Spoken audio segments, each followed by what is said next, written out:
তীব্র পানির স্রোত ভাসিয়ে নিয়ে যাচ্ছে তাদের। বাঁচার জন্য হাতের কাছে কিছুই নেই, শুধু ছিল আর্তনাদ আর সাহায্যের আকুতি। এক বা দুইজন নয়, একে একে পানিতে ভেসে গেল একই পরিবারের হতভাগ্য 18 জনের সবাই। প্রায় 2 ঘন্টা ধরে এভাবেই চিৎকার করছিল তারা, কিন্তু দূর থেকে তাদের ছবি তোলা ছাড়া কাছে গিয়ে সাহায্যের কোনো উপায় ছিল না ভয়াবহ স্রোতের কারণে। কিন্তু যতক্ষণে স্থানীয়রা ও উদ্ধারকারী দল এগিয়ে গেছেন ততক্ষণে অনেক দেরি হয়ে গেছে। মরদেহ উদ্ধার করা হলো 11 জনের। এদের মধ্যে 9 জনই একই পরিবারের। নিখোঁজ রয়েছেন আরো কয়েকজন।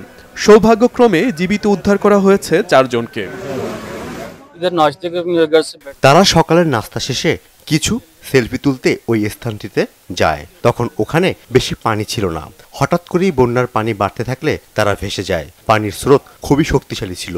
দেখে মনে হচ্ছিল যেন একটি বাঁধ ভেঙে পানি আসছে। চোখে পানি চলে আসার মতো এই ঘটনাটি ঘটেছে পাকিস্তানের খাইবার পাখতুনখোয়া প্রদেশের সোয়াত নদী তীরে। শুক্রবার সকালে পিকনিক করতে সেখানে গিয়েছিল বেশ কয়েকজন পর্যটক। সকালের নাস্তা শেষে সেলফি তুলতে নদী তীরের একখণ্ড উঁচু ডিবির ওপর উঠেছিলেন তারা। আচমকা পাহাড় থেকে পানির স্রোত নেমে এলে আটকা পড়েন দর্শনার্থীরা। পাহাড় থেকে আসা পানির স্রোত সম্পর্কে কোনো ধারণা ছিল না ওই পর্যটকদের, কেবল জানতো স্থানীয়রা। বেঁচে যাওয়া পর্যটকরা জানান তারা ভেবেছিলেন এক সময়ে স্রোত থেমে যাবে, কিন্তু তা আর হয়নি।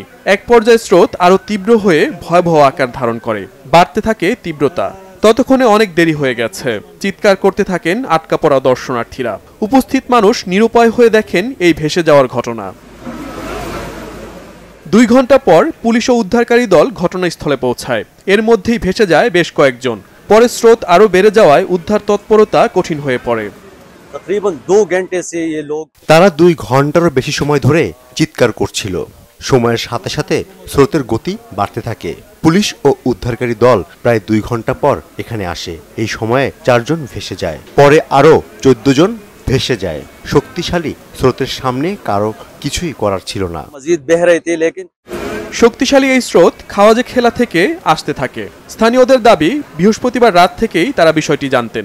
তারা স্রোতের বিষয়ে অন্যদের জানিয়েছেন। দুর্ভাগ্যক্রমে পাঞ্জাব ও শিয়ালকোট থেকে আসা দর্শনার্থীরা বিষয়টি জানতেন না। আমরা আগের দিন সকালেই জানতে পারি একটি শক্তিশালী স্রোত এদিকে আসছে। আশপাশের মানুষদের সতর্ক করছিলাম, কিন্তু পাঞ্জাব ও শিয়ালকোট থেকে আসা পর্যটকরা না জেনেই নদীর ওই দিকে যায়। শিশুসহ অন্তত 18 জন ভেসে গেছে। তাদের মধ্যে 5 জন মারদানের ও 12 জন শিয়ালকোটের। স্থানীয় লোকজন ও উদ্ধারকর্মী সহ অন্তত 80 জন যোগ দেন এই উদ্ধার কাজে। 11 জনের মরদেহ উদ্ধার করা সম্ভব হয়েছে। নিহতদের প্রতি শোক জানিয়েছেন পাকিস্তানের প্রধানমন্ত্রী শাহবাজ শরীফ। পাকিস্তানের বিভিন্ন জায়গা থেকে প্রতি বছর এই অঞ্চলে প্রায় 10,000 পর্যটক ভ্রমণ করে থাকেন। শহীদ আরাফাত, বাংলাভিশন নিউজ ডেস্ক।